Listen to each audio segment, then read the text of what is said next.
Fuck. So in the end, I'm paying through the fucking nose. I can tell you this. A lot of guys that come, like, you know, the guys that retired and they live here, they fucking spend about 1,000 bahts a night, which is about $30, and you take a fucking broad, you know, home for the night. And probably a lot less when you go, like, up country, like where I do my volunteer work along the border with Burma or in the northeastern part, where there's major fucking poverty here. Probably less, probably like $15, like 500 baht. Like, you're doing it all right. You know, I mean, if there's that amount of poverty, mate, you might as well just go local in Acapulco and get married to somebody, you know what I mean? Just settle down native for a year or two, you know what I mean? Did they have benefits there? I mean, we're talking about benefits over here, but what do you get in state handouts over there? I mean, or you just need to work for your rice over there? Oh, shit. I'm sorry, Tom, say that again? I'm saying, what do you get over in the way of benefits there? Or do you have to fucking, is it slave labour over there to earn your fucking crust? Forget about it, though. You can get away with paying these people shit. I think they just raised the minimum wage to fucking 300 baht a day, which is about $10 or $9, I think. Yeah, it's absolutely fucking crazy. So these people can get... See, one of the things, I think I mentioned before, one of the things, I got down to England, and I remember this crazy chef I was working with, and he says, listen, Jock, get yourself over to fucking Thailand. Says, go to fucking Phuket. Says, get yourself down. He says, what you want to do is get yourself set up a grand or two, and just go there and fucking spend the whole time till the money goes. You'll have the time of your life, and you'll know when to come back, and you'll find ways to fucking stay there and get the fucking... your shit together. And I was close to doing it, only fucking headed up fucking anyway. But I mean, it sounds a fucking life. I would recommend it to anybody who's sitting about in Scotland wasting their fucking life as a youngster. Do it before you get any family, and then you don't have to go for the gas hookers. You find a fucking lovely wee lassie, because they're not stunning women. If you want to settle down for a fucking year, just fucking rent out. I mean, is it still, I mean, if you go further, you say it's up near Burma, I mean, are these places that could you settle in amongst the community? I know there's one place I would love to go, and it would be to where the people who the Good Child Foundation, what do you call it? The Thai Tims. I'd love to go there. How far is that away from where you are? Or do you know where they are? Not far at all. I think they're in Bangkok. I know that they're. I'm pretty sure that they're based in Bangkok. That dude, Mr. Lennon. I spoke to him once. I wanted to try to do something to help them out, but I'm a pretty political person, and they had some strict rules here that any fucking politics involved in that, and they'll get shut down. So he didn't want me to do it. Like, I wanted to take the kids to Dream World, but he kind of knows my reputation. And the last fucking thing I want to do is hurt them, because they're doing such good things with the people. But I'm pretty sure that they're like right here in Bangkok, a little outside, in a place called Samut Prakan, like near the airport. Uh-huh. And to answer your question, if you go up north, Tom, you buy a fucking condominium. I'm talking about brand fucking new, pre-construction, about $25,000. 2 bedrooms, state-of-the-art fitness, Olympic-sized swimming pools, and no fucking jerk-off selling fucking crack rock on your street. Just absolutely beautifully kept fucking property. Mate, see where the wee place on the beach, but the way my mate described it, and would you call it? I mean, something like that, just on the beach, catching lobster, or having a wee boat and just going out with a wee net and getting your fish. I mean, something like that, and then having, your breakfast. I mean, if you're staying in a hotel, you're talking about the Bangkok prices. So say you go there and you want somewhere that you've got, is there somewhere you could get for, what are you talking for the further out you go? For like a hotel? Hell yeah. You get a fucking, $10, $15 a night. And I'm sure there's, places that I haven't been that's even less than that. I stay basically where my joint is more or less right in the middle of the fucking, kind of touristy area. Sukhumvit Road is the main thoroughfare. And then you got from low Sukhumvit, which is like all the way down Sukhumvit 1, 2, 3, 4. That's like the kind of seedy fucking place. You get to mids who come to like the 20s, 30s, and 40s. Basically, this is where a lot of the fucking embassies are, a lot of the high-class shopping.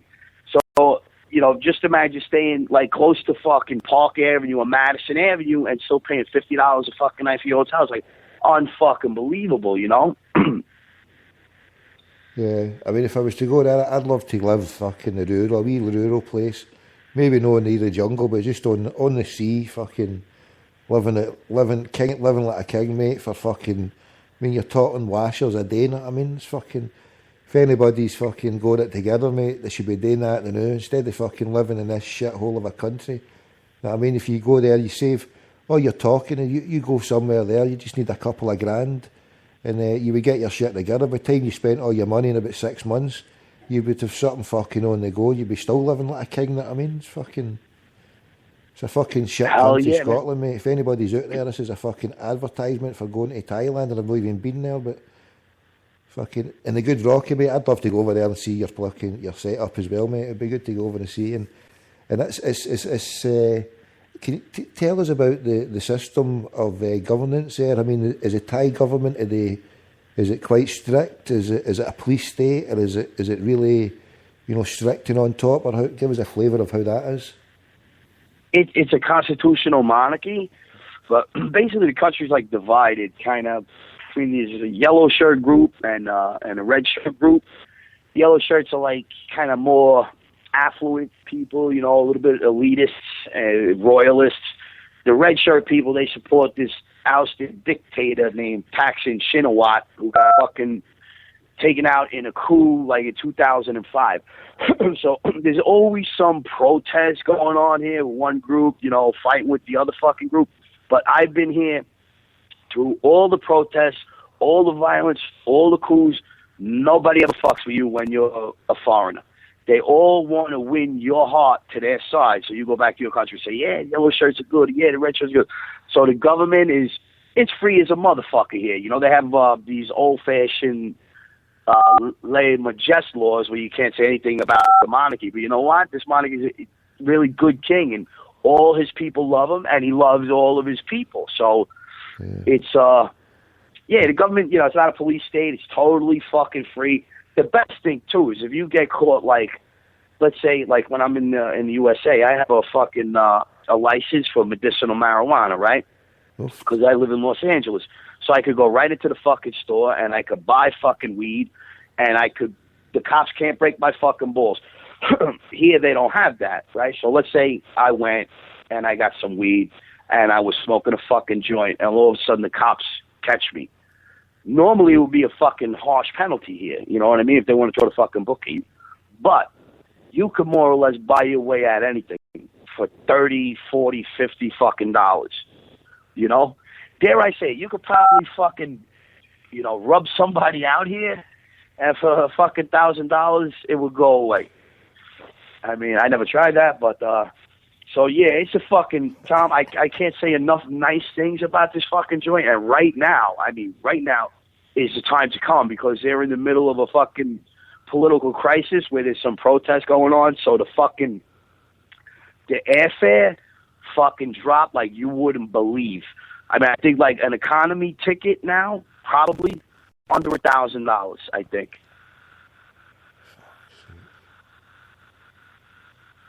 Okay, hell, mate. And then, you know, when the hotels are not functioning, you know, above 50%, they're dropping the fucking prices too to try to attract people to come.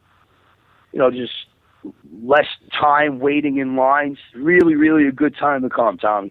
And what about, is it really strict? Say you were to come and take, because a lot of students might think, well, a good way to get in there would be take one of these TEFL or CELTA courses.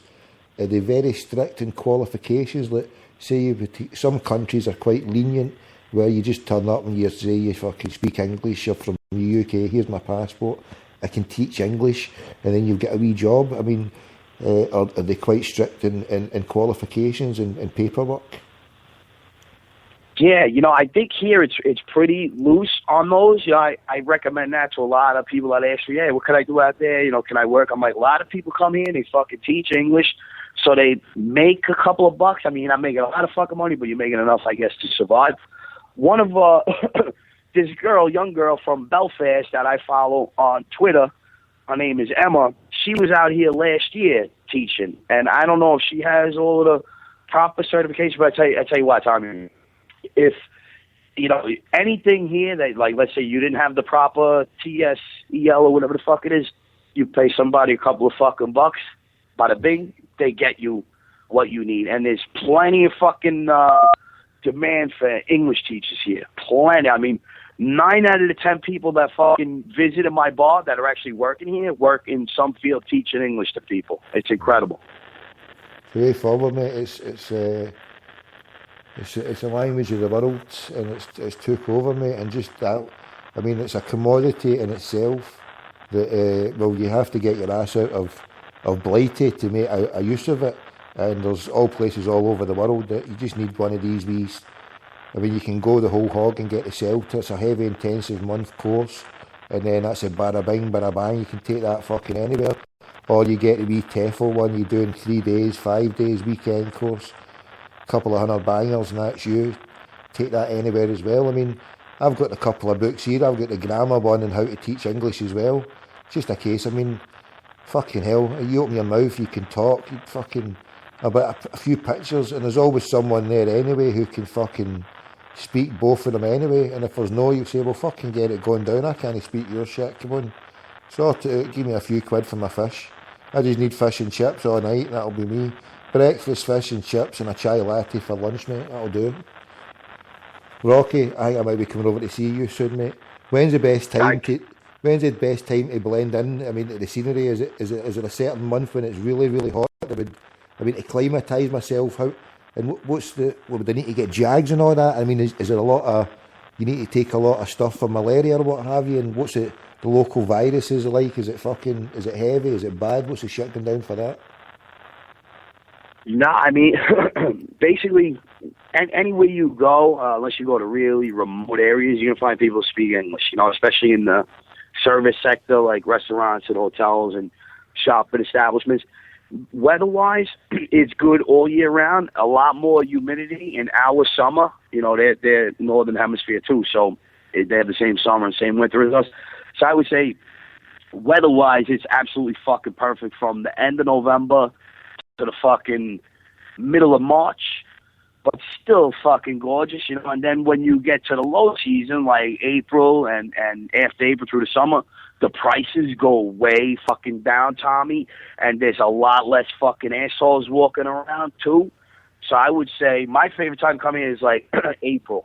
They have Loy Katong Festival, and it's like I guess it's maybe like their fucking Lent. I don't really know. It's a Buddhist holiday, but they all dress up in these fancy fucking dresses, and they throw water at each other, and it's really nice. But I got to tell you, there ain't a bad fucking time to come here, Tommy. There ain't one bad fucking month, dude, and you got to get your ass out of here because you won't pay a fucking nickel for any alcohol in my bar, you handsome devil.